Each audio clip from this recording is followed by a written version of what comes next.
right, good day to you. My name is Fred Oakman, and with me today, as always, is Mr. Jake Peters. You're listening to PS This Is Awesome, a PlayStation podcast. This is episode 339. We're a show where we share our feelings about the current state of PlayStation. Before we get on the show, I want to invite you all to subscribe to our channel on YouTube, youtube.com/PS This Is Awesome. If you want to make fun of the trophy list on the PlayStation Network, you can find me at anchorless_81 and Mr. Jake Peters at jakesaw01. You can write us at psthisisawesome@gmail.com. And most importantly, don't forget to share this show with all your gaming friends. Make sure you leave comments and rate the podcast as you see fit. And actually, just go right now. When you're in PSM, find all your friends, shoot them a quick message. Hey, you should check out this podcast I listen to called PS This Is Awesome. They're dope. And then you've done your part. As a reminder, we're a video podcast as well, so you can watch the show if you want at our YouTube channel. Make sure you're subscribed to that. And if you're new or if you're a long-time listener, we have a Patreon. You can support the show at $1 a month. That Patreon tier is called the One and Only $1 Club. Head over to patreon.com/PSThisIsAwesome, and you can become a $1 patron, get a free die-cut vinyl sticker in the mail, and a shout on the show. Which reminds me, we have a new patron. And big shout out to Nathan Bowler for doing the Patreon, and I appreciate it. Jake appreciates it. I haven't mailed your sticker yet, and I meant to do that this weekend, and I didn't do it because today's Monday, so I didn't get around to it. So I'll get your sticker in the mail, man.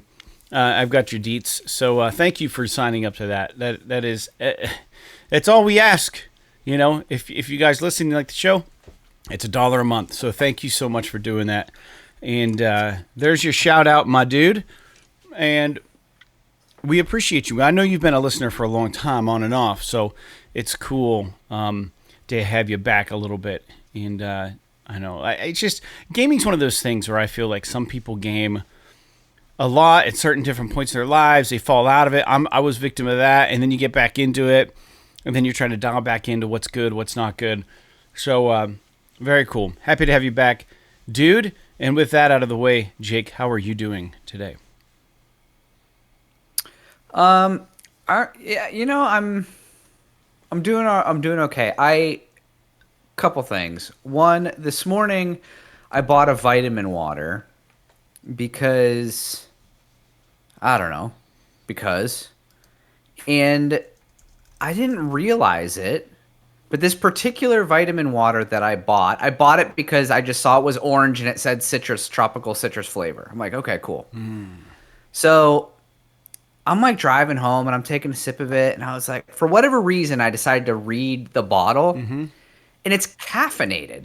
Oh. And I was like, what the fuck? And here, like after I saw that there was caffeine in it, it's like vitamin water energy is whatever the fuck it's called. But it looks like a regular vitamin water, but for whatever reason it has caffeine in it. And ordinarily this wouldn't be that big of a deal, but it irritates me because it feels like the caffeine industry, or like caffeine in America in general, is like low key. It's like an addiction that is being just manipulated by corporate America to the nth degree. I mean, think about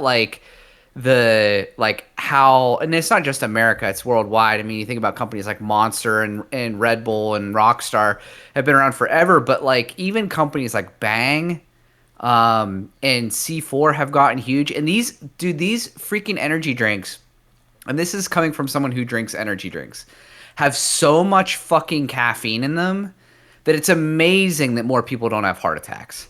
And so the thing about me is that like I drink quite a bit of caffeine. When I was in college, it was coffee. And now it's like, you know, I'll get it from an energy drink or something like that. Or like my pre-workout has caffeine in it. But I'm really diligent to stay under the recommended daily amount for someone my age of caffeine content. So they say, I mean, I'm sure I'm sure like this is obviously like it varies from person to person, and you know that doesn't mean that you can drink this until you die. But they say that the average male my age can safely consume up to 400 milligrams of caffeine every day without repercussion, pretty much. Okay? That might sound like a lot, but you pick up one of these Bang energy drinks, and it's got 300 milligrams of caffeine in it. So if you have one of those, and then you accidentally buy a vitamin water with fucking caffeine in it, then all of a sudden you're over, or like if you have a cup of tea that's got a lot of caffeine in it, or a cup of coffee, or a fucking soda, or whatever. Do they even have like protein bars with caffeine in them now, and like all this shit? And it's like, man, and like as an enjoyer of caffeine, I think it's too much. And so I just, so like a lot of times, you know, because I was on my way home. No, I was actually on like sometimes if I'm going to be in the car for a while, I like to just stop at the gas station, get a drink for the ride home or whatever. Well, it's like, it's freaking 6 o'clock in the evening or whatever it is. Yeah. I don't want to be drinking caffeine. It'll keep me awake.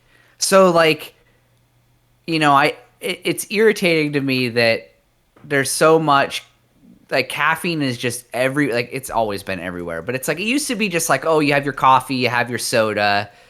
You know, I don't know if you remember this, like back in like high school and college, there was like the caffeine pills and like weird shit like that. Mm-hmm. But now it's like, it seems more prevalent than ever. And people don't consider the thing too about like shit like chocolate has caffeine in it. I mean, it's not like, I don't think it's enough where they have to actually post it on, you know, nutrition facts and stuff. But, so yeah, I got like on my way home, I got like maybe 3 sips into my vitamin water before I noticed it had caffeine in it. And then I just fucking put the cap on and set it down, and I just put it in the fridge. I was like, I guess I'll just drink it in the morning tomorrow, because I don't, you know, want to be drinking a bottle, like, you know, 20 ounces of caffeine at 6 o'clock at night. Right. Because I got to be up, you know, early tomorrow. But so, whatever, not a big deal. I got my car back, so it got fixed after the debacle with the tree last week or whatever that was. And when I picked it up, the guy that fixed it was like, we've vacuumed your car so many times, but be careful still when you turn the defroster on, because glass might come shooting out of it. Wow. And he's like, we've done everything we can. Because, dude, the thing about that safety glass is that it's awesome because it's got that film on it so that it doesn't like shatter into a million pieces. But if you punch a hole in it, all those little teeny tiny fragments of glass go everywhere. So, and it just happened that a hole was punched right above the vent for my defroster. So all that glass went down into my defroster. And anyway, so I'm still finding a little teeny bit of glass. Not enough that I'm really worried about it, but that was kind of interesting. The last thing that I will say real quick is that for those of you probably know, Fred and I are from Western PA. Yeah. There is a grocery store chain based in Pittsburgh called Giant Eagle that is all over our area and like down into West Virginia and stuff. They have a wonderful competitor to like a Sheetz or a Wawa called a Get Go. Oh, yeah. And apparently Giant Eagle sold all of their Get Go stores. I didn't know. So now Giant Eagle doesn't own them anymore. They sold them to another company who apparently is the parent of like Circle K. If you're familiar with Circle K, it's another gas station kind of convenience store. But the name of this company is, I guarantee you it's not pronounced this way, but it's spelled Cooch Tard. Come on. That can't be real. Yeah, COUCHE-TARD,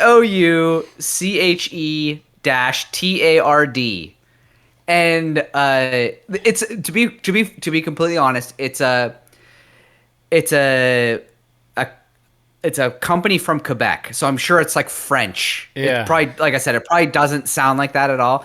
But I saw this article that Gecko got sold, and I was like, oh man, they're gonna who's fucking this up? Because I actually really like Gecko, the ones that have the food and stuff, the ones that are just gas stations. I don't give a shit about, but yeah, I saw that was the company name. Just one quick shout out, if you ever go to Gecko, that they have that's awesome is if you get like a 6-inch sub or something, they have the everything bun, which is like an everything bagel. Oh, nice. And it's amazing, especially if you get it toasted. So little thing there. But other than that, spent all weekend freaking like I said before, we're remodeling a room in our house. I spent all weekend working on that. And yeah, I don't know. Dude, it's been cold. Today feels like fall. It's weird. It feels like great. It's October. Yeah, I love it.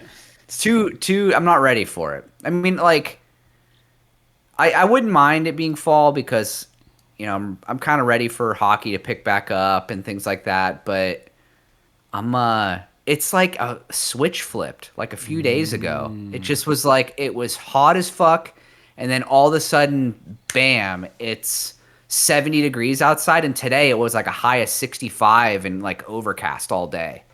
And so it's just, and it feels cool like October or something. It's interesting. So I still got a little bit I'd like to get done before it gets too cold out, but all in all, I can't complain. At least it's not like a million fucking degrees like it was. Oh, tell me about it. A couple weeks ago. My AC is still not fixed. Jesus. It's gonna happen. We got this cold spell, and it's my understanding that it's going to warm right the hell back up soon. So I have your AC won't be installed until next year, so it's fine. It's getting installed here. I'm surprised they didn't call me today. I couldn't call them today because I was doing shit for work. And Jake, I've sent you some pictures and some things. Without going into detail about what I do, and it has nothing to do with this facility, short of the fact that I had to go there today. Were you at the mental hospital? Yeah, dude, get ready for this shit. That's fucking awesome, dude. I've never been in there before.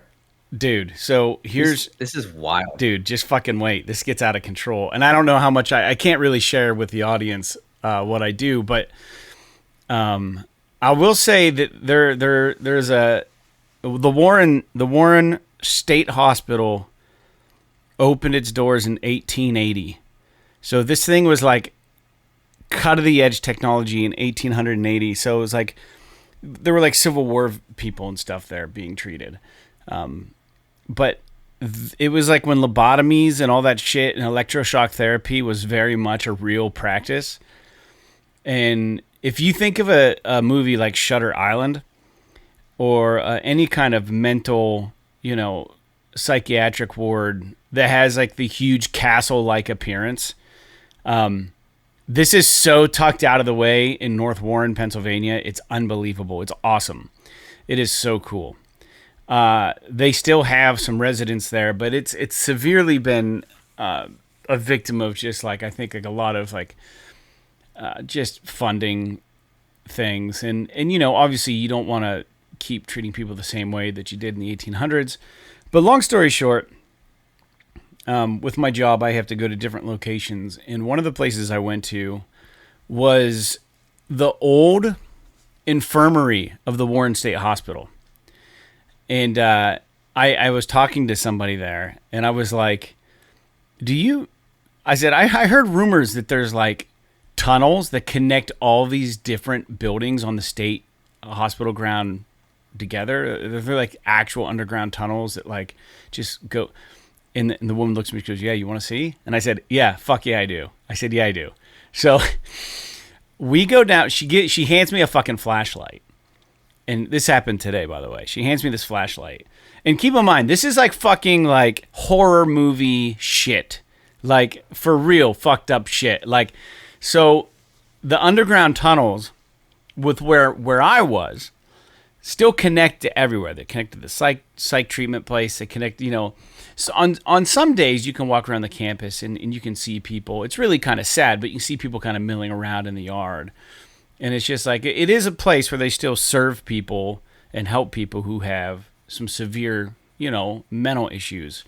But to know that like it was cutting edge in the 1800s and they performed all kinds of lobotomies on people here was like blowing my mind. So she's like, yeah, she hands me a flashlight and we go down these stairs. And then she goes, just an FYI, she goes, what kind of shoes do you have on? I was like, I have dress shoes on. She goes, she goes, well, as long as you like don't trip on stuff. And I'm like, well, okay. So we go down and there's like this wooden board that goes down and literally like you're in a basement and it's all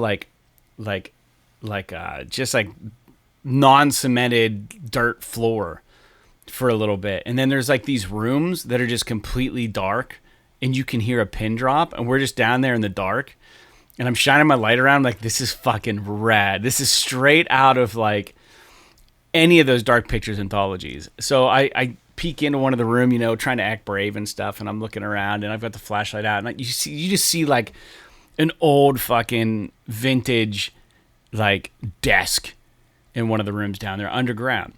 And then she goes, yeah, come here this way. And I'm like, all right, cool. So we start walking through. And then we start looking at different rooms. And there is electric down there. They're still serviceable. The tunnels still work. But they're not very well kept track of. And she said once in a while there are people who treat, I don't know what you would call them, like people who like your typical, like what you would think of them as like groundskeepers that still service that entire area. And she said once in a while you'll run into them down in the tunnels because they just go down there for their breaks and stuff. And I'm like, that's fucking wild.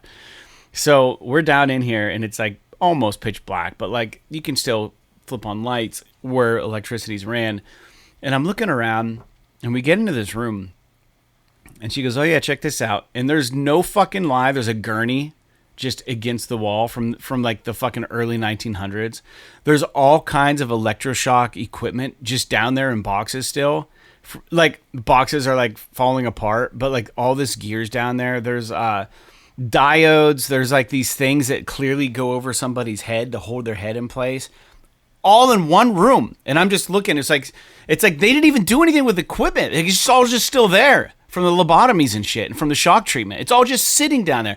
And because the place that I was at is the former infirmary, that's where they would take the people who were really, really sick. And all of the offices of the different supervisors and stuff in the office I was at, their offices are literally the old infirmary cells for the old patients of this fucking hospital on the first floor. So like everybody has a door that can swing open and close and lock. And it's like the original doors. And it's like so fucking gnarly and wild. I was like, this is rad. So anyways, we keep going down the hallway. And we hear this fucking radio. Just like, and I'm like, oh shit. And I go to her, I go, do you think like maybe this is like what if it's like a 1920s broadcast or something? And like we're like time warping, like, and she's like, oh, don't say that. She goes, there's been sightings of like shit down here. Like staff will like close the portion of the office. So the state tries to save money wherever they can. So the office I was visiting is a state ran office, but they're using that part of the Warren State Hospital to house that office, which is crazy. So they said that they'll see like a hand just going like this, like waving once in a while to the side of their eye, and they'll look and it won't be there. They said they see like shadow figures and stuff when they're closing down, especially like in the wintertime when it's cold and dark out. Like they'll just see like shadowy figures walking through the hallways and stuff. I'm like, dude, this is so rad. So we're walking down the hall, we hear this radio going. And I'm like, this is so weird. And like, it's dark. And then we look into this room and there's just a fucking maintenance guy sitting there reading a newspaper.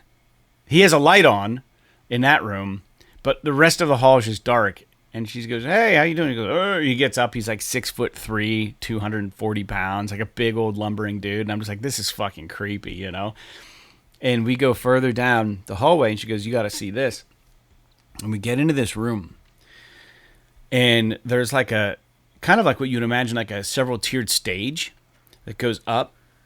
and then if you turn around, imagine like a prison cell or like a police interviewing, like actually like at police headquarters where they have like the double glass where like, on the other side, like they're watching you get interviewed. But like it was that situation, but it was laid out so that like many people could just sit and observe. And then looking through this opening, 100% is where they perform lobotomies. 100%. And like it was right there. And like the maintenance guy comes in and goes, "Oh yeah, you showed him the lobotomy room." I'm like, this is fucking wild. Because I just passed the gurneys and all the other shit that was like just tucked away. They must have used it there. And then he goes, "Yeah, they did autopsies and lobotomies down here." I said, "For how long?" He goes, "Well, it started in like, 1880 when they started admitting people, but it went until lobotomies no longer were a thing." And I was like, "Well, fuck, that's a while." And it used to be that lobotomies were just commonplace. That's how we fucking treated people, man. And it was frontal lobotomies. You take the ice pick and they go just above the eye and they just fucking hit it. And it just straightens you out. It does. Dude, no thank you. But an electroshock and stuff would go there. So doctors and physicians and probably family members would amass in that room I was standing in and watch their loved ones or try to learn from real life live lobotomy. And I'm standing there under the office in this dark tunnel system. I'm like, this is one of the coolest days I've had in a long time. And she showed me the tunnel system that leads to the other like the main hospital, not the infirmary ward, but like all runs. And she was like, yeah, they would wheel patients in wheelchairs down here to get from one place to the next, especially in the wintertime, because it just made more sense. And then she was like, they would deliver food through these tunnels.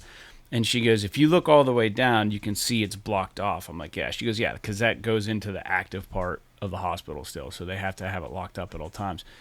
And it's crazy because, dude, I have some keys to some of the offices there now, and they're like, man, you got to be kind of careful, when you come in and out, just make sure you have this locked up tight. And I was like, all right, yeah, for sure. Just like, dude, it's wild. But I'm gonna post. I've got the feed up right now on our OBS, and I was just gonna add a quick picture just to show anyone who's bothering to watch. What the hospital actually looks like. So give me 1 second here. I'm just going to pull this picture up for you. I just pulled it off. It's not one that I took. It's one you can find online. I'm not going to post any of the pictures that I have. Dude, I just I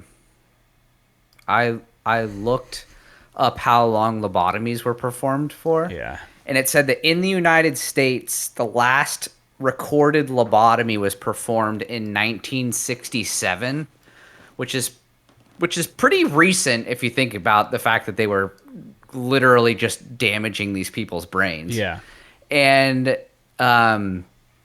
it says that this is on Healthline. It says they persisted in the 70s, into the 70s in the rest of Europe and into the 80s in Scandinavia. That's fucking wild, man.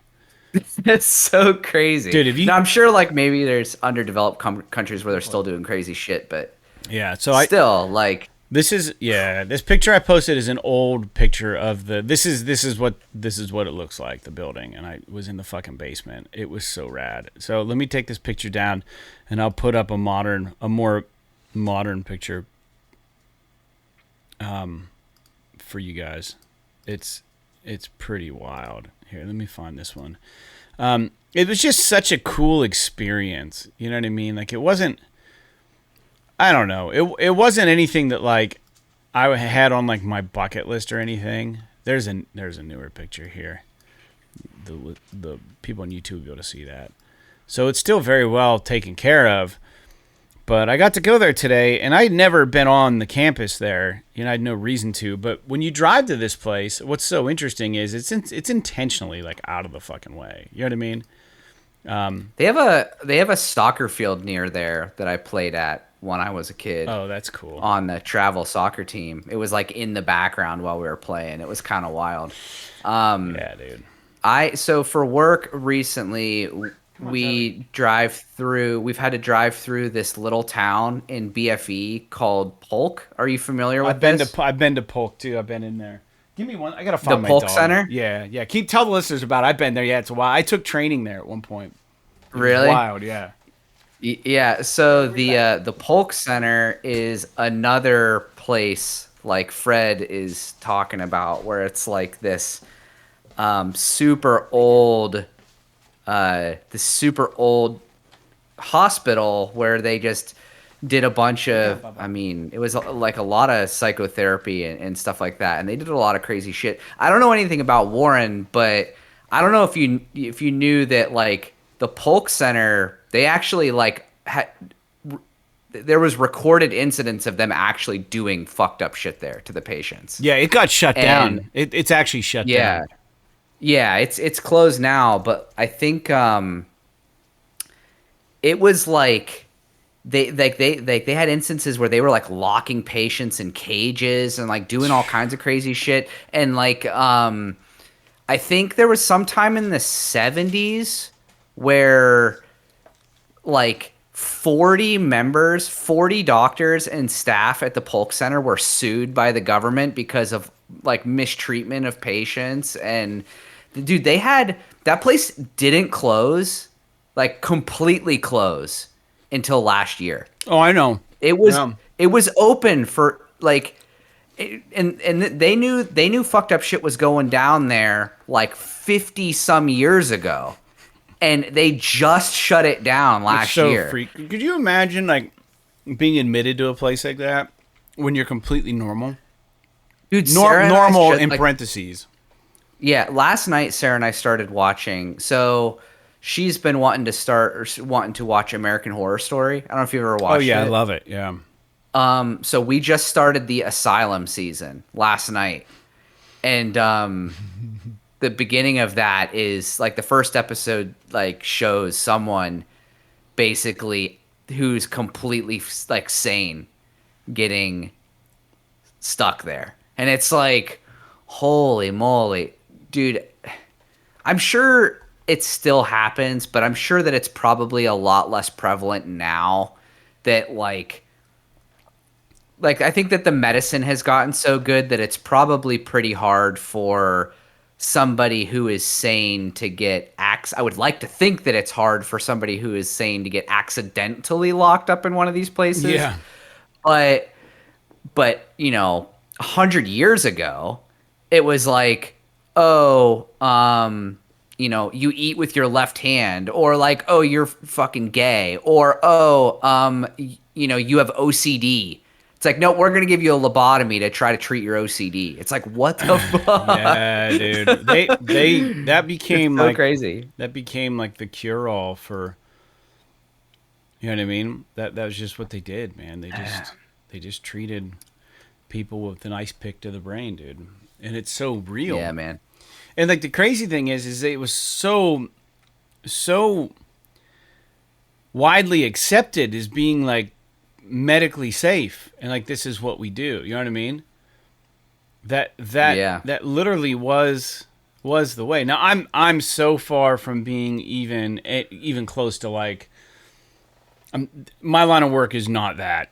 It was just a crashing of worlds that I got to go there. So I'm not an expert on any of that shit, but it's so interesting to me. Yeah, so I don't know. And for anyone who wants to know why I don't really openly talk about my job, there's a lot of confidentiality with my line of work and different things that I do, so I can't really go on record talking about anything I do. But it's just interesting that I got to go there. So It's pretty cool. Yeah. Yeah, I think it would be really neat to be able to see some of these things, especially a place like that where it's still lived in, so to speak. So a lot of that shit is still there. Yeah. Like I feel like if that place was shut down, they probably would have purged a lot of that antique shit and closed a lot of those rooms and things like that. Mm-hmm. But since it's still open, it's like, oh well, just put all that shit in the basement. Yeah, dude, I just yeah, it's can't, wild. I can't believe that old shit is not in a museum somewhere. Like, Right. like it's wild. They should, dude. I honestly, now the state would never pay for this, but I think it would be rad if they were to like have a mini museum like in that building. Like literally, like when you walk in the lobby, maybe there's a little room or couple of rooms. It's like a mini museum of the history of the place, and it has all that shit in it. Maybe even talks about some of the stuff that they don't do anymore that like used to be there, and like, Right. why not? Why not embrace it? I don't know. Maybe because it's still a place of medicine, you know, Yeah. and people live there. Like they don't want to invite people in, but yeah, it's wild. I mean, that the building is absolutely beautiful though on the outside, and like It's gorgeous. the architecture, and then even some of the space on the inside is really really nice. Like even where I was for the most part, not underground, but on the main level, it's pretty well taken care of. There's just no running AC, so every office window has its own AC unit. And the story goes is that because it was drawing so much on the electric, they had to get like a new generator for like that wing. But then they could only wire like a certain kind of generator to it because it was all antiquated wiring and stuff. So they had to like do the generator that got the maintenance guy told us was making such dirty electric that like it wouldn't like power a lot of the shit that needed powered anyways. So like it was like, I don't know, man. It just sounds like it's just a fucking shit show. But it's pretty cool though. I'm just a history kind of person. You know what I mean? I like that stuff. I find it interesting. So I don't know, man. It's neither here nor there. But that was my day today, and it was That's rad. Yeah, it was really cool. But we're not here to talk about that. We're here to talk about games and video games. So thanks for listening, everybody, to us talk about these cool things. I think it's part of the podcast that people enjoy. Us just talking about our days and things that we're doing and things we're getting into. But every episode we talk about games that we're currently playing. And I'll just go on record and just say I'm still playing Darkest Dungeon 2. I'm enjoying the shit out of it. I have the Knight unlocked now, the Vestal, the Jester, and then the 4 that you get, the Highwayman, the Plague Doctor. Who else is there? The Man-at-Arms. And I don't even know what she's called, but she's like got like a really skinny sword, and she's kind of like a swordsman. I've got those ones. There's so many more people I can unlock. I just I'm taking my time with it. I'm not playing it all the time right now. Time is short for me. Jake, you and I, we have a gig coming up on Wednesday at the Crawford County Fair. So we'll see how that goes. But it's just like, you know, you work all day and then you do a podcast on a Monday night, and then you know, you get one day to yourself on Tuesday, then you're gigging Wednesday, and then you have one more day, and then Friday you got another gig, and it's just like there's not a lot of time to play video games. Just squeeze that stuff in there. But I'm still enjoying the shit out of Darkest Dungeon 2, and Space Marines is coming out soon, and Astro Bot is coming out soon. So those are also on my list of things to pick up. But Jake, what about you? What are you playing? So I've actually been playing quite a bit of the First Descendant. For whatever reason, I've just been kind of enjoying playing this game. I don't know why. Like it's like the story is just kind of like whatever. I don't really know what the fuck's going on, but like it's just kind of fun to run around and play these quick little missions, and then occasionally you do a longer mission that's kind of part of the story. And there's nothing about it that's like particularly blowing me away by any means, but it's fun enough to play. Like I said last week, the gunplay the guns feel really like really chunky to shoot, which is kind of rad. Yeah. And the game does a good job of making you feel powerful. Like I like a lot of I'm playing as the lady with the ice powers, and they're pretty cool. Like it gives me like a little, it's not as good as this game, but it does give me a little bit of like Outriders vibes in terms of like the power set. And I don't know. I'm just kind of like playing it until I find something else to pick up. Did you get and Darkest actually Dungeon? I just don't think like the game sounds very interesting to me, but I know that I wouldn't stick with it because of it being a roguelike. I was actually gonna play Black Myth Wukong. Oh. Because I'm pretty sure it's coming to Game Pass. And I was like, oh, well, I have an Xbox, and I don't know if I would want to pay for it, but I would definitely download it and play it on Game Pass because I know it's, from what I understand, it looks like it's getting half decent reviews. But apparently they delayed the Xbox version of this game. Oh. Like they can't get it to run right or something. So Weird. it's only out on PS5 and PC. I guess it's tomorrow, not today, because we're recording this on the 19th. But I've been thinking about maybe installing and trying out because I've always wanted to play Final Fantasy Crisis Core, whatever, the Crisis Core remake or whatever that came out a couple years ago. Yep. And just like because I've always wanted to play it. It was a PSP game. Always wanted to play it, but never got around to it.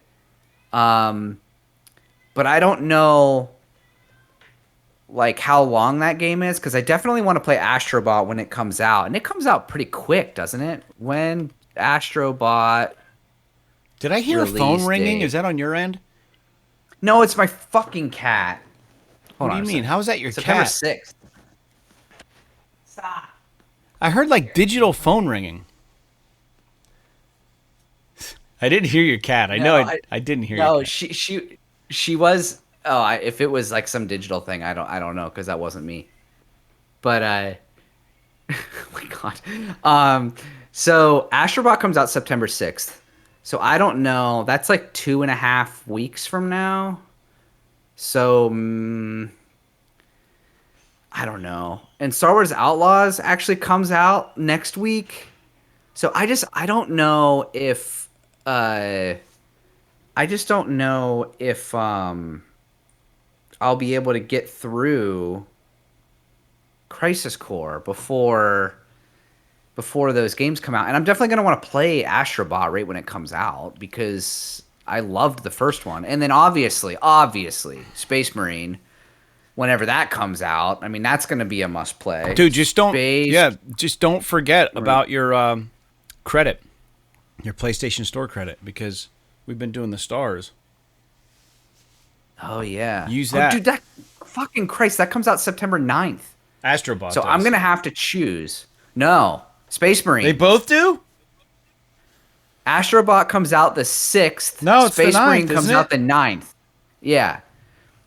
So I'm going to have to choose which one I play first, Astro Bot or Space Marine. Well, I heard through the grapevine that Astro Bot's really, really long for being the kind of game that is like 40 hours or some shit. 40 hours? Yeah. I thought I heard like maybe 20. How long? What is it supposed to be? They're just calling it Astro Bot. Yeah, I don't know. They keep fucking it up as far as the names and stuff.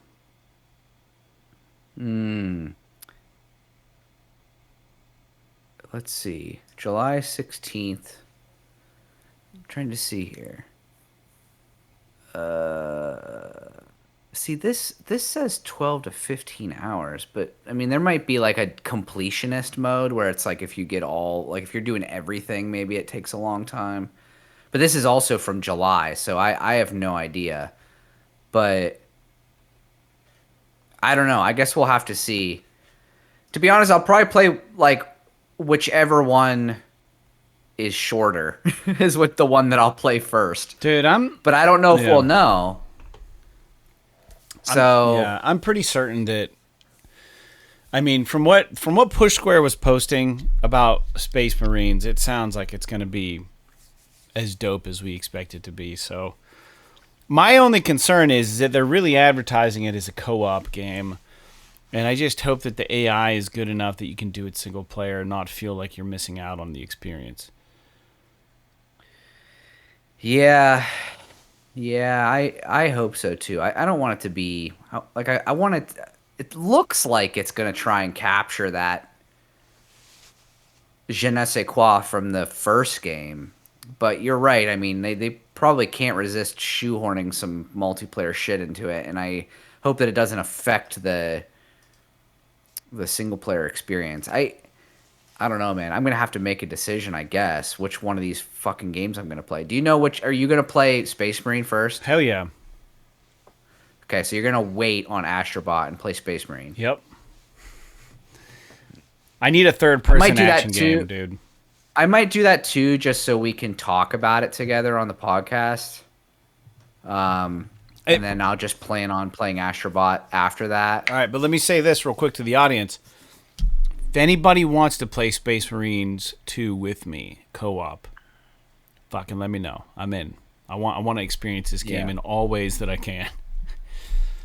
Yeah, I would even be interested in maybe trying it out just so we can talk about it. But the thing about co-op, though, is that like I don't know if there's going to be much of a story in this. But anytime I do any of these games multiplayer, I miss all the fucking story.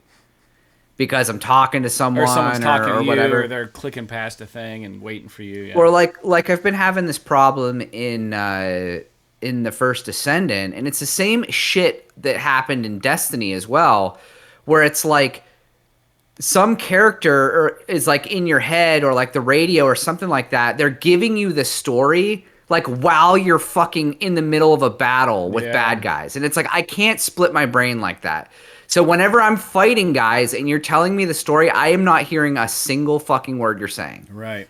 And so I end up like just going to the next waypoint on the map because I have no idea what the fuck I'm doing because you told me what I'm supposed to be doing as I'm in the middle of a pitched battle with something else. So it's a little fucking annoying, and I hope they don't do that with Space Marine, but yeah. Anyway, I don't know how we got off on that tangent. Oh, I was trying to figure out what I'm going to play next. I still don't know. I'll pick up something. Maybe I'll keep playing. Go back to working on my sorceress build in Diablo 2, because I was playing that and I did really enjoy it. But yeah, and then freaking Star Wars Outlaws comes out next week. But I've heard kind of middling things about what people have played on that, so I don't really know what to expect here. But there's 3 games in the course of 1 week that I'm very interested in, so yeah. Who knows what the hell I'm going to play. But as far as Darkest Dungeon goes, or not Darkest Dungeon, the First Descendant, I don't know. I don't have anything. Like, I'm enjoying my time with it, but it's still whatever. I mean, it's definitely worth playing and trying out for free. Because they don't shove the microtransactions down your throat or anything. One of the cool things I do like about it that Destiny doesn't do is that, I don't know if you knew this when you tried it, but when you go, how did you play very much of it? No, I wasn't feeling it. So, did you get to the part where you get to, you can open up the map and you can choose to go to, either, the, whatever the name is of, the tower, and then there's, the area that has that's actually the play area where the missions and stuff are? Yeah, I got there. So, when you open up if you're at the tower and you open up the map, I say it's the tower. It's called fucking Albion or some dumb shit like that. And you open up the world map to go to the region, the play region. You can actually select that you want it to be private, and when you go there won't be any other players in it. And it's so rad that they let you do that. And when you actually start missions, you can say, I want to play private. And it's so cool that it actually lets you do that, where Destiny doesn't let you do that at all. And I've always wanted that mode in Destiny, just so that when I'm running around playing, that there just aren't other people flying around in my game. And It's not a big deal. I don't really care that much about it, but it's kind of a nice little touch that I appreciate. But yeah, that's all I have to say about the First Descendant. Cool. Well, I'm glad you're enjoying it. Last episode you just said it was a direct ripoff of Destiny. So. It definitely is. It definitely is. Well, but I'm glad that you're finding some saving grace with it. You know what I mean? That's good. Sure. It's good that you're sticking with it. All right. Well, shit. Let's get into the news. Every episode we talk about some PlayStation news. But before we get on with the news, we do a thing on PS. This is awesome. And PushSquare.com posts these PlayStation quizzes. They're back at it. This is the 25th quiz that they've posted. And Jake and I like to try our hand at it to prove to our listeners and mostly to ourselves how little we know about PlayStation. So, question number 1, Jake. Which Borderlands game has sold the most copies as of August of 2024? Was it the first Borderlands, Borderlands 2, Borderlands 3, or Borderlands the pre-sequel? It's probably Borderlands 2. 2, yeah. Correct. How many playable characters are there in Until Dawn? 8, 12, 6, or 10? This is my wheelhouse, but fuck if I know how many characters there are. 8 sounds right to me. 10 seems like too many, does it not?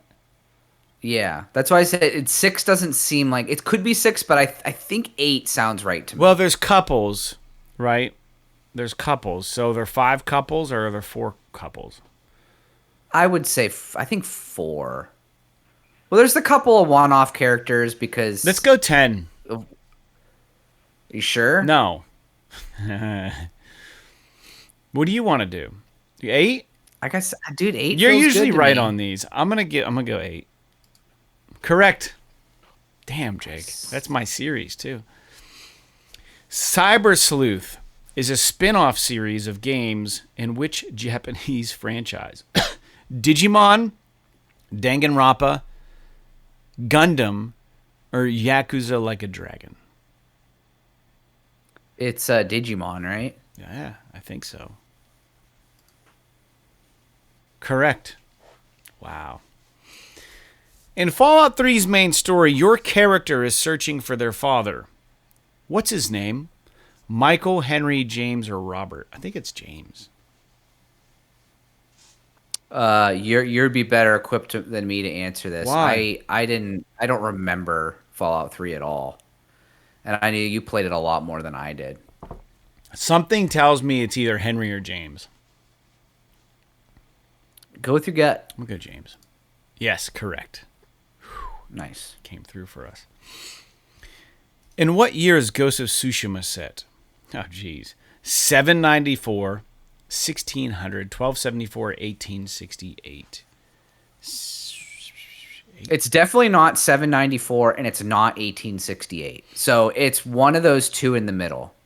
And I'm trying to remember, because remember there was all this controversy. You remember all this controversy where it was like the armor that they're wearing was not period correct, Yeah. and Sucker Punch came out and was like, oh, like we're not trying to be historically accurate. We're just trying to tell like historical fiction. And Are you sure it's not 1868? No, it's not, because there would be guns and shit in it. Not and in there's the not. 1860s. Yeah. Yeah, I'm pretty sure. Well, World War II was, or Civil War was in the 1800s, wasn't it? Firearms were introduced in Japan in the 13th century. It's So, well, shit. Then it's 1274. there you go. It's got to be. And we didn't cheat. We're looking at 1274 is correct. Wow. I did, to be clear, yes, Fred is right. I did not look up the answer to this question. I just Googled, when did guns happen in Japan? Which is a fine. So, I think we get a so pass on it, that. and yeah, Google says the 13th century. So there you go. This is how you use your brain, folks. Question 6. Which of these developers has not made a game with Dragon in the title? Insomniac, From Software, Level 5, or BioWare? BioWare has Dragon Age. No, they don't. Who does... Yeah, they do. BioWare does Dragon Age. Level 5 does Ni no Kuni. FromSoft has Bloodborne. They do Bloodborne, Dark Souls. It might be FromSoft. What about Dragon's Dogma? Who makes that? That's Capcom. All right. Insomniac. What game would they have had? Oh, I don't I don't know enough level 5 games. I mean, there aren't that many FromSoft games, Yeah, and let's go so I FromSoft. don't. What was the? I'm going FromSoft. Correct. Wow, Jake, we're on question 7 of 10. Haven't missed one yet. Yeah, Insomniac did Spyro. Enter the Dragon. Yeah, so and to be clear, I looked that up after Fred selected FromSoft, so we didn't cheat there either. What's this? This one, Jake, is going to be all you. What's the name of the monstrous final boss in the original Resident Evil? Is it Del Lago, Wesker, Tyrant, or Nemesis? It's Tyrant. Are you sure? The original? Yes. Yes. All right, good job. We have 2 left. We're 2 away from a perfect score, friends. Who is this Overwatch character and how we just lose? Is it Orisa, MEI, me, Mercy, or Bridget with a Brigitte? It's a woman with probably like scarlet colored hair. Looks like she has some sort of cross maybe that she holds. She almost looks like she's in power armor. Oh, I'm going to say Bridget. Brigitte, because it's spelled funky. Let's go. It's definitely not. Well, Mercy, dude, she has a cross. Maybe. It's got like a lion on it or some shit. I don't think it's May because she doesn't look Asian. I know that's a little bit racially charged, but... No, we're just trying to use process of elimination here. Because we don't play Overwatch. I think it's Brigitte. Okay. Yeah. Go with it. Yes! Oh! Nice. We got one more. Oh, jeez. Rincewind, the main character in the PS1 Discworld games, is voiced by which English actor? You fucking kidding me? There's no way. We won't look this up. I don't even know what this is. Is it Rowan Atkinson, Eric Idle, Charles Dance, or Sean Bean? Dude, I have just eeny, meeny, miny, moe it because I have no fucking clue. I don't even know if all these people are English actors. But this is on Push Square, so I'm sure that they're probably all English. Charles maybe. sounds like a pretty English name. Charles Dance. You think Charles? Dude, Or Rowan Atkinson? Charles Dance. Sounds good to me. I'm going for it. There you go. Fuck! It's Eric Idle. We lost. 9 out of 10. There's no way we could have answered that correctly. That's bullshit. Anyways, that's the PlayStation quiz, folks. Let us know how you did. Isn't there one more? Nope, that was it. That was it. Are you sure about that? Positive. Unless you see another one.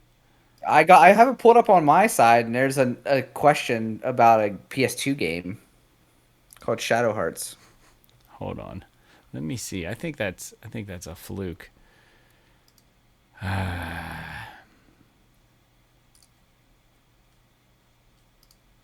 almost there. Hold on.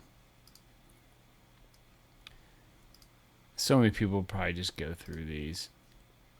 We said it was Bridget, right? Yep. This was Eric Idle. Ah, there is one more. All right, Jake, let's do this one. What kind of game is PS2 title Shadow Hearts? Turn-based RPG. You might as well guess on this one, action too. horror, arena fighter, or an action platformer.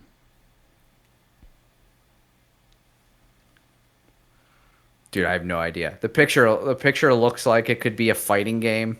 It's definitely not action horror. Or it could be like a...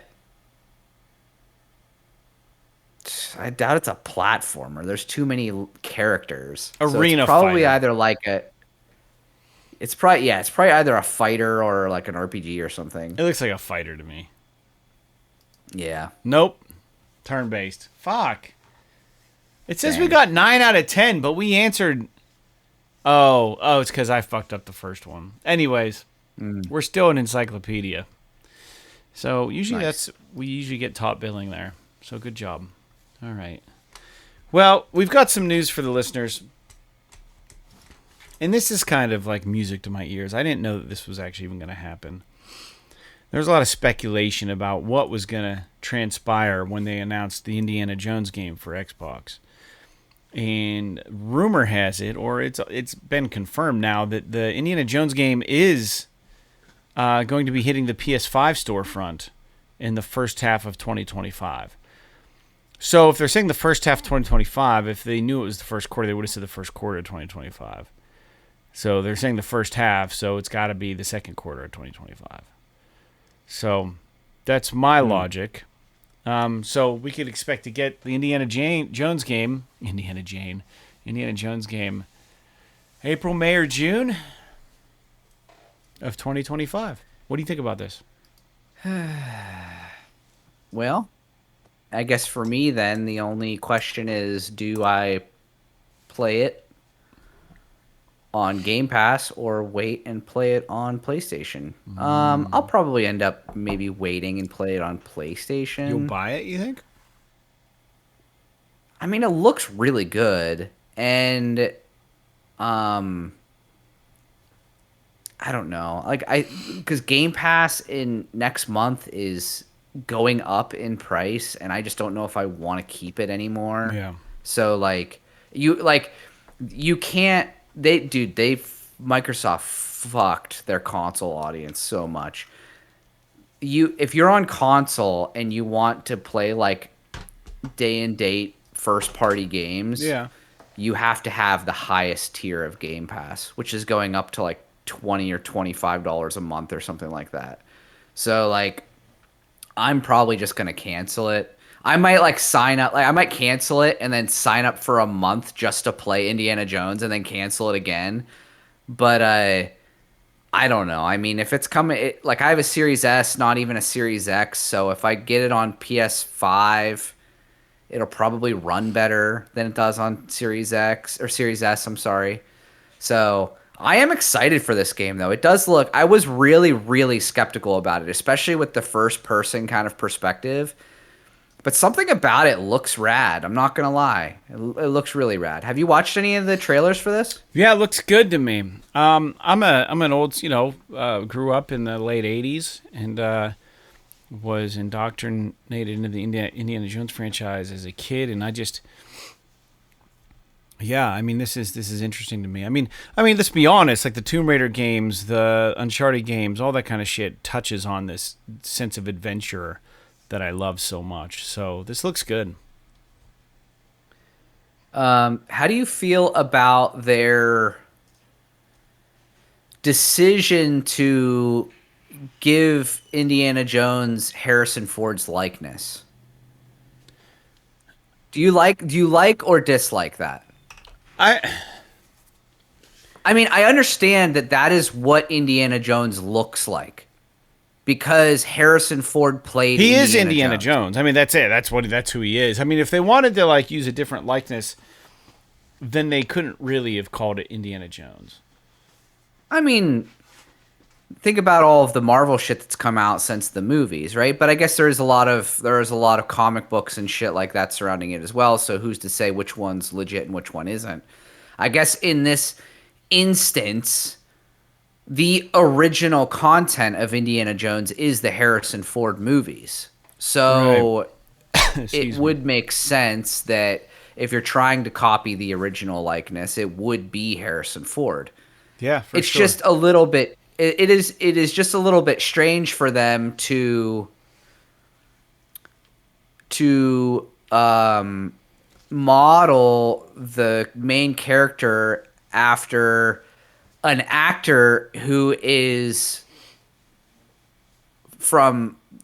old now. Like it's not like Harrison Ford is not playing Indiana Jones. Right. It's just somebody else is playing him and they're just using his likeness, which is kind of interesting. I don't know if I've ever seen something like that before. Short of obviously in Star Wars, they reverse aged Carrie Fisher in Rogue One and shit like that. But yeah. In video games, this is relatively uncharted territory for us. So it's kind of an interesting idea. I mean, I'm totally okay with it, but it is strange. Yeah, it doesn't is all bother I'm me. getting at. It's just different. I mean, what I think is weirder is when we have characters in video games that are brand new characters, but they hire like a real actor to be them. Like when Kevin Spacey was in Modern Warfare or whatever Call of Duty game was. It was like he wasn't even playing a character that was previously played by Kevin Spacey by himself. So like, why are you paying for his likeness for a new role? It doesn't make any sense. So Yeah, I mean that's just one of those instances where they just want to get they want to get they want to pull people in by using actors that people know. I mean, it was kind of the same thing with. I mean, even think about something like Until Dawn. There's quite a few big name actors in that, yeah, and so I don't know. I mean, I could see why they would do it, but I gotta say, I don't know. yeah. You know. All right, I do know. All right, next news point. There's this game called Crimson Desert, and it's going to be shown at Gamescom, which is coming up. But more importantly, I'm just curious. It's developed by a South Korean developer called Pearl Abyss, and we got a little bit of a reveal at the Game Awards in 2020, and everyone was just like calling bullshit. Like, there's no way this is how good this game looks. And we got a 7-minute gameplay trailer recently that dropped prior to Gamescom, and yeah, it's stunning. It looks fantastic. Doesn't mean that it's a good game. Dude, Crimson Desert was one of those games that I'm just looking up real quick just to make sure I'm thinking of the same game. Well, this game, my bad. The trailer here has like this guy like fighting what looks to be like some sort of yeti in the snow. Some huge yeti. Oh yeah, I remember this game looks fucking rad just visually. Yeah. So I don't know if it'll be any good, but it looks awesome. I thought so. Anyways, if you're That's cool. If your eyes Do we know when it comes out? No, we're gonna see more about it here at Gamescom, so we'll see. Okay. Cool. The first comment is, I think the downgrade to visuals is significant from the announcement videos. If you're gonna bitch about the way that this gameplay thing looks, just fucking get a life. It looks so good. Dude, people will find just anything. It's like the whole. Do you remember like the whole thing with Spider-Man where everybody was complaining about like how the puddles looked? Yeah. And it's just like, guys, do you want your game to run like shit or do you want it to run good? Like the original fucking trailer was probably some $10,000 PC running this thing. And it's like they have to dial it. Like they might have found out after the fact, like, oh, hey, we have to dial this back if we want it to run it above 10 frames a second on console. And I don't know. I don't know what to say. Dude, I've just been letting this trailer roll, and it is just wild, like some of the shit that they're doing in this game. Yeah, it's it looks cool. good, doesn't it? Yeah. I thought you'd dig it. All right, next news point.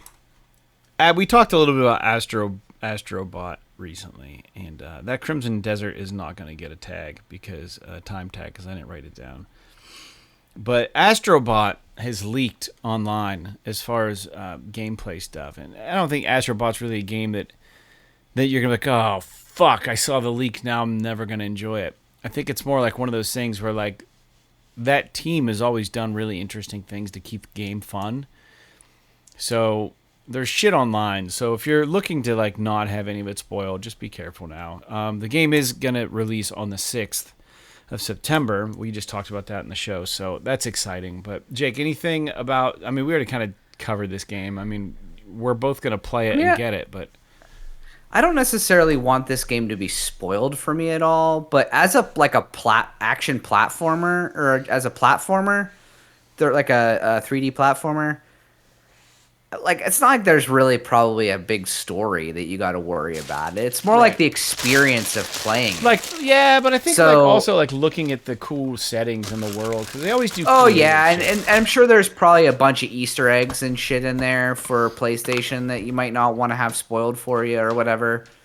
But yeah, I'll be avoiding almost everything about this stuff. So thankfully, since I'm not on Twitter, I never see 95% of spoilers that happen for games. Yeah, I never get on that shit either.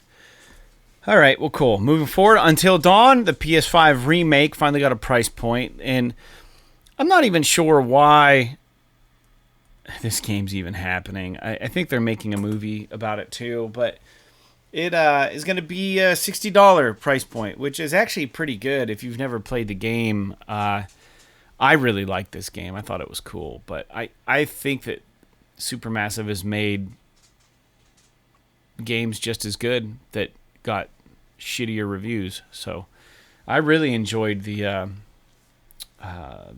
what the hell was it called? The Quarry. That was a cool game. Yeah, I think that it $60 is fine to me, because I think this is a whole, like, it's the same game, but I think they like completely redid it. Like, they changed engines or something and redid the game, and with the new engine, and they added some content and shit like that. So it's not just like an up-resed version of it that they're releasing. I mean, I'm not gonna buy it for $60 because I've already played it, but that doesn't necessarily mean that it's not worth it. So I don't know. I don't have a problem with it being priced like this.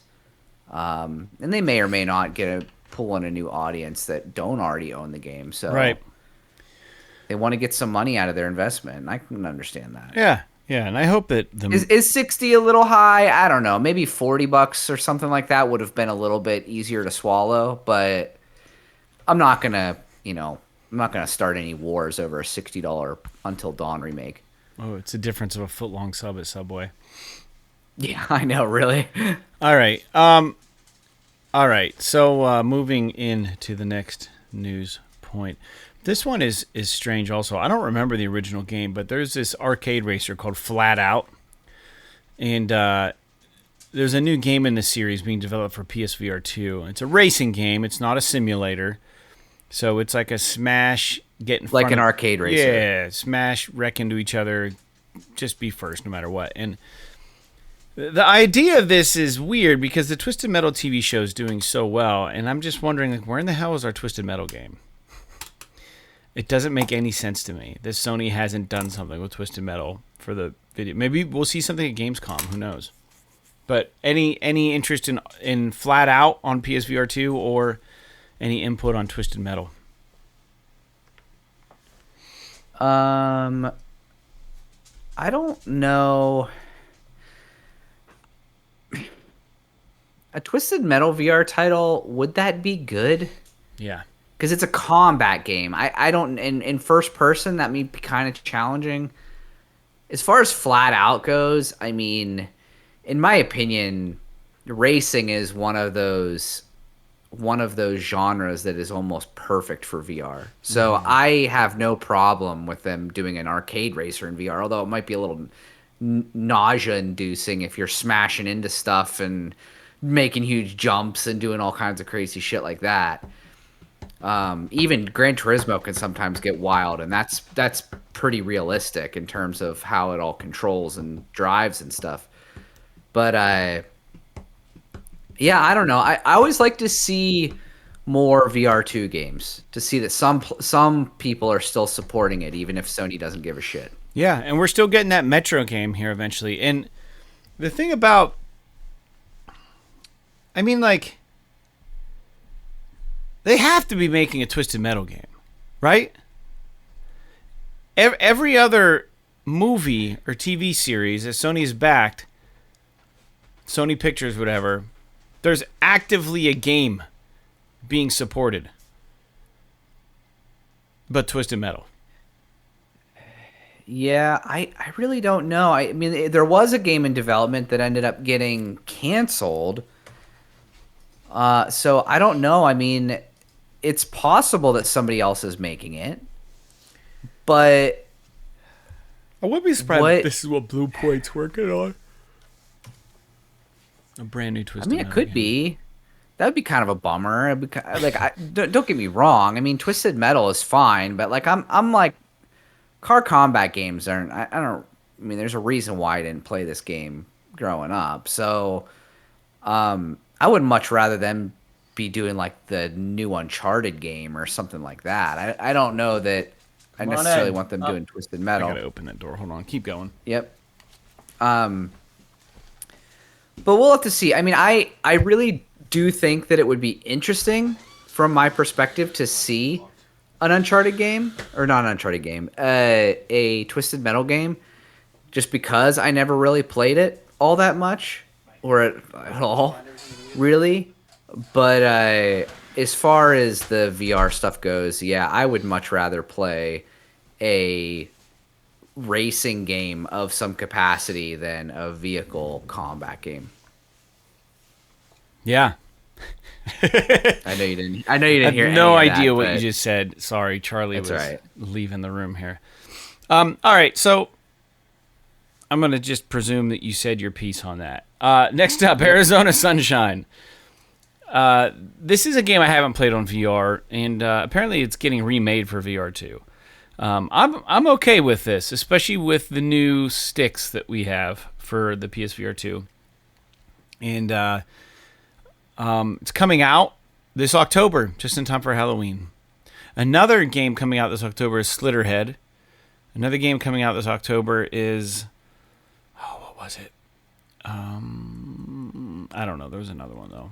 There's another scary one. oh, you know what I could do? Speaking of games Dead Space. that are coming, that are you talking about October spooky games? I've been thinking about maybe playing the Alan Wake DLC. Oh, yeah, that'd be so good. Anyway, sorry, that was a non sequitur. You were talking about Halloween and it made me think about that. Yeah, I as far wanna as play like that something I too. could play. Interesting. So Arizona Sunshine is getting a remake, the original for VR2. Yeah.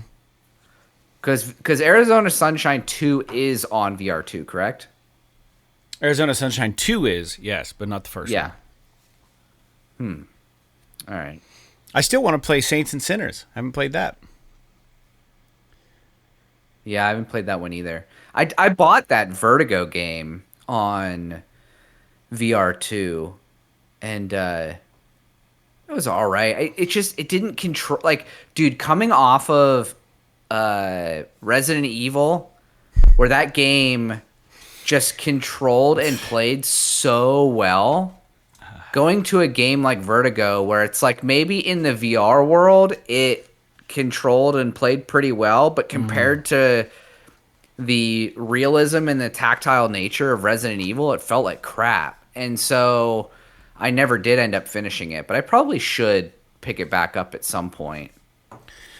I'll say this. Maybe I'll try that out. Those Resident Evil games on VR, masterclass. Why don't we have more of those? Like games of that caliber in VR? Because there's not money? What is it? Like why can't we have VR2 games that look and play and feel as good as those Resident Evil games in VR, first-person games? Like, why? There should be tons of them by now. I don't know. I don't know what the holdup is. I mean, it's just because there's probably no money in it. I mean, I think that's all there is to it if you really think about it. How many people own a PSVR 2? One. Probably That's not all that that many. matters. Me. Yeah. Make me the games. I don't know. All right. It's a bummer, though. It is a bummer. All right, moving forward. I have not been following Helldivers 2. But I had recently considered just starting it over from scratch. They've done so many updates, they've done so many things with it.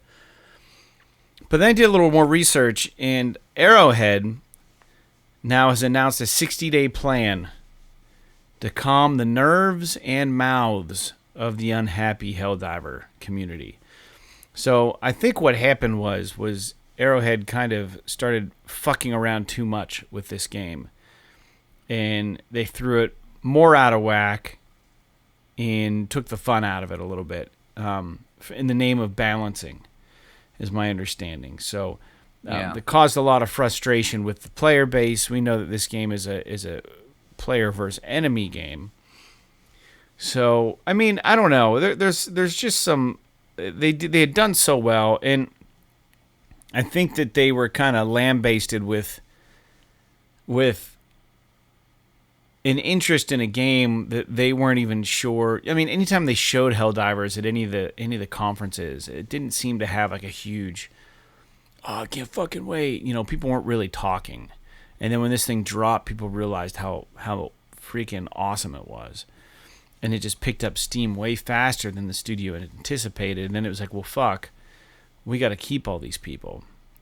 So in an attempt to keep them all, and they're probably not used to people caring so much about their games, so they're trying to appease everybody. And in doing so, and trying to make it fair, and doing things to make it better and keep the interest, they kind of ventured further and further away from what made the game special.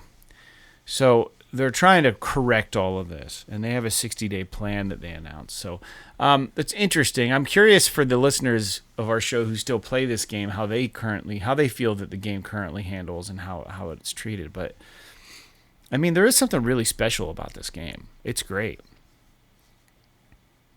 Yeah, I only played it for a couple hours, Yeah. and I enjoyed what I played of it, but it was just never going to be for me because of the multiplayer nature of it. Yeah. But yeah, it's really interesting that they chose to fuck with it so much, because it's not like it's a PvP game. It's a PvE game. Who cares if like one weapon is overpowered or whatever? It doesn't matter. So like, I don't understand why they're going around Just make it longer to reload dicking or with this something. stuff Yeah. too much or what. I mean, even like, do I fuck with it at all? Who cares? And they're probably like, oh well, like everybody will use the same gun. It's like, who cares? Who cares if everyone's having fun? Yeah. If nobody's complaining, why are you changing shit? Yeah. Like, that's the thing, is that like they shouldn't be changing balancing shit unless people are complaining about it. Now, if you want to add new features and new weapons and stuff to like surprise players with new things they didn't know they wanted and yada yada yada, I totally support that. But you shouldn't take a game that people already think is fun and fuck with it when nobody wants you to. Just because you think it needs balanced. It's like, it's not what you what you also think doesn't matter. There's also what the players think. Yeah, there's also the case of the loud minority of people, right? So like sometimes the squeakiest wheel is just going to get the grease. So if there were people complaining, or there were people just saying this is no longer fun because we get into missions and everybody has the same shit and we're just trouncing the enemies, and it's like part and I'm learning this as I play Hero Quest nights with my friends on Sundays. For instance, Ben's Barbarian has leveled up to the point where he somehow has 7 defense die. And it's like, I can't even fucking hit him. And it's just like, this kind of sucks because it's not even fun for you because there's no risk of dying.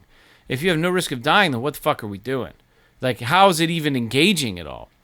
So anytime he plays the Barbarian, like, I got to find a way to get his defense die down. So it's one of those situations too with, I would imagine it applies to like video games where like if you just run in, you can just trounce everybody. That's fun the first couple of times, but like when the game is no longer a challenge because it's that off kilter, then you got to do something. But I don't know. I don't know how bad it got. I don't know. I agree with you, but like, just add a difficulty level. You don't have to nerf fucking guns for everybody. Yeah. Just make another level so that the people at the tippy top, highest tier, whatever, have another difficulty level to go to. Because Or just what fucking happens make when a you do raid. or do something. Dude, whatever happened to raids? And was that going to be a thing in No, but it Helldivers? should be. Just trying to think of how. Like I the mean, they could Division do did it. It would be really neat. They would just have to tailor make levels for you to play, and that's just like my understanding is that the Helldivers stuff is all kind of procedurally generated. So how they would have to like tailor make some of that shit for you, and I don't know if that would work or not. But it would be a cool idea, definitely a cool concept for sure. Yeah. I don't know. I mean, I know the Division did it, and it was awesome. Yeah. I don't know. Yeah. I digress. I don't know, man. I don't know, man. All right. Well, let's move on to the next news point. We're getting close to the end of the show. This last one is the last news point. And I just wanted to give a quick shout out because this was brought to my attention on the Push Square site. There was a demo. Dude, it seems like it was just yesterday we were talking about this fucking game. Like when it came out and like saving the PS3 or whatever the fuck. PS4, whatever. PT is now a decade old. It's so fucking wild. It makes me feel so old. I don't know. What do you think? Yeah, man. I never finished it. I still have it installed on my PS4. I never uninstalled it, so it's still there on my original launch PS4. But I never finished it, and at this point, I probably never will unless they like if they were because I don't want to get my PS4 out. I don't really care. That much. But like for something that I'm never going to be able to play, and dude, it's so good though. How rad would it be if there was able to be some sort of cohesion again between Kojima and Konami, or at least they were to patch things up enough that there could be a Silent Hills or something like that, and they were to re-release. Imagine if they re-released this demo remastered for PS5. Yeah, like I think that would create quite a stir, and it's like of all of the demos of video games, this is the only one that they could do that for, and people would be excited about it. And so, because it was like a glimpse of what could have been for this horror title from Kojima, and I don't know, man. I think that it's rad that it's 10 years and we're still talking about this fucking demo. Like I don't know. It's really strange, but I will say it's cool. Norman Reedus was in it, and he moved on to play Sam Porter Bridges, obviously, in Death Stranding, but he could reprise his role as whatever Paul Tucker or whatever the hell PT stands for. I think it stands for Playable Teaser, but yeah, I don't know. It's cool.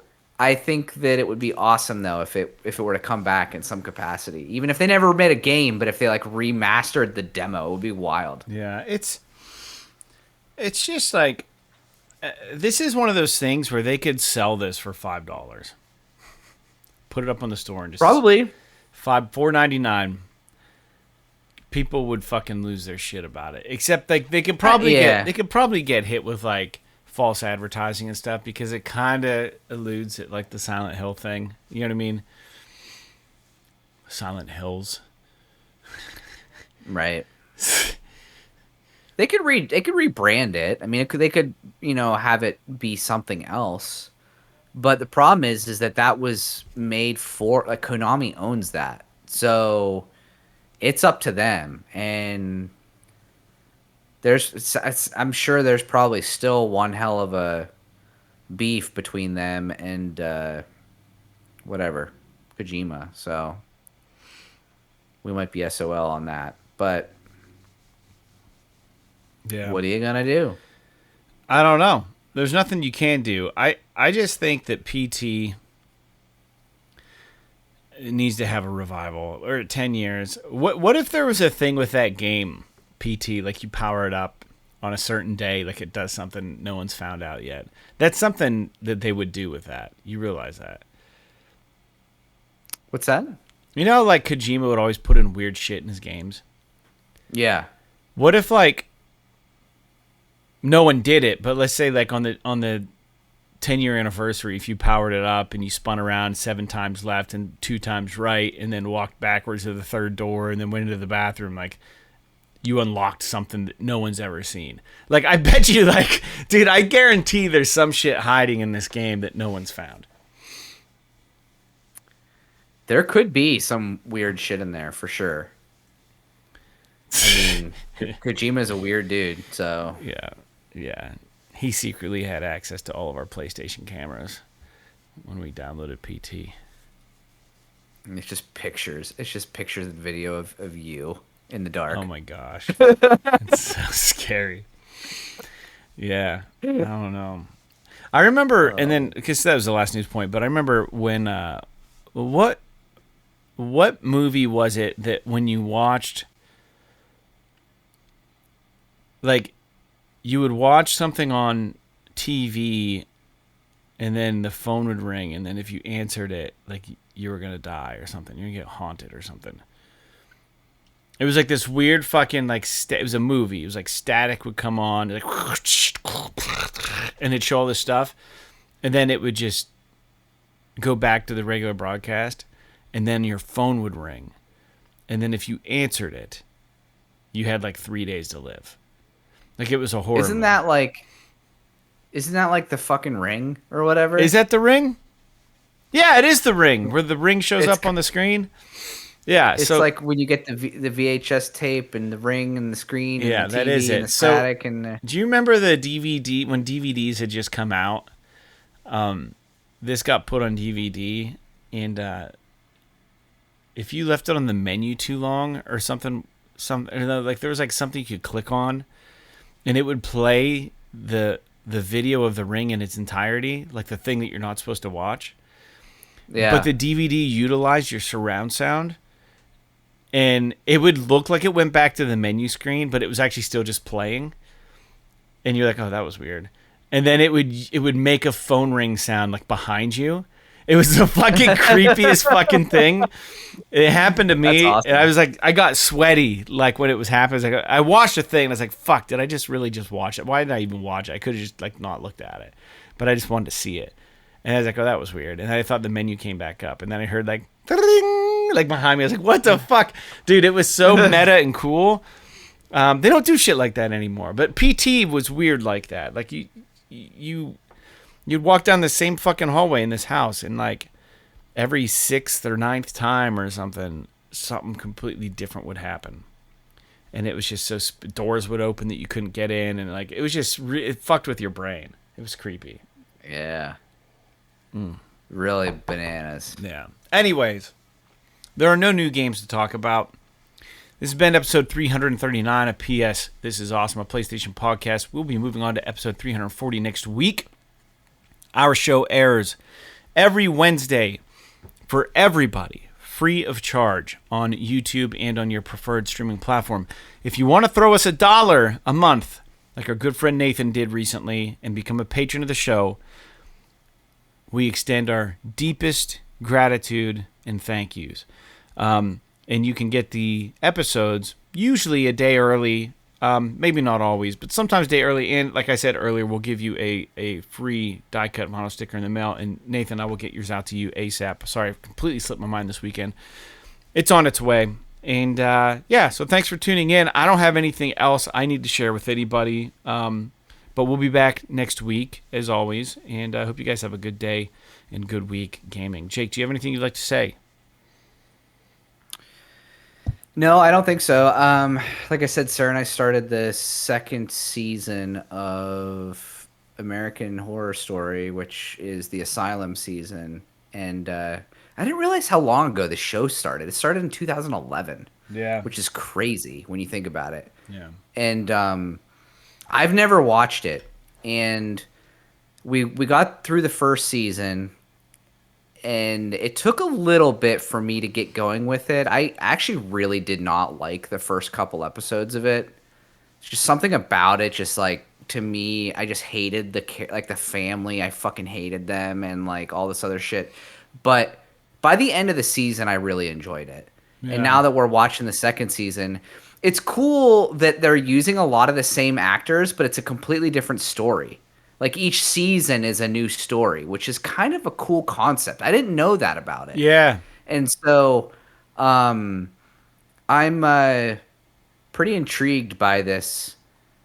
It's kind of a little bit serendipitous, I guess, that you were talking about the Warren State Hospital right after we started watching this thing about this asylum, and it's pretty rad because Sarah and I have talked about. There's a couple of like these really famous haunted state hospitals that you can actually go take tours of and stuff.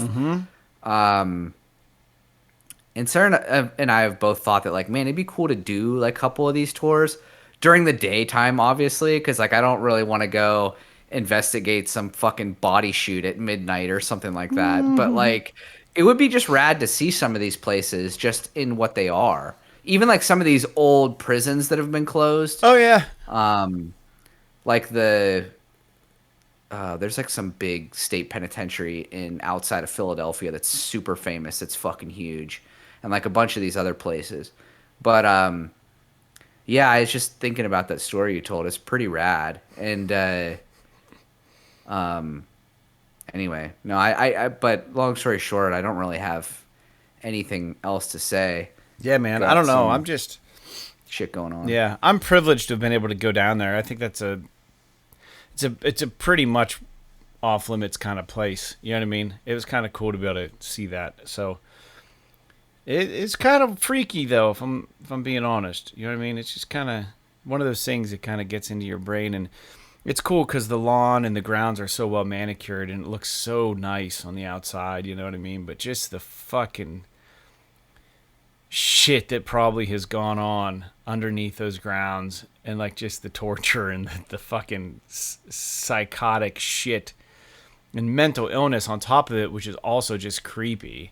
You know what I mean? The people who legitimately have mental illness, and then the mistreatment of people, maybe just the procedures that went sideways, and then the fact that they said the autopsies are even performed in front of people down there, or had been, is like, you know, science viewed folks with mental illness as almost being completely not human and maybe different. So they would like do autopsies and try to find things that, like, why was this person this way? You know, like, fuck, it's fucking gnarly to think about.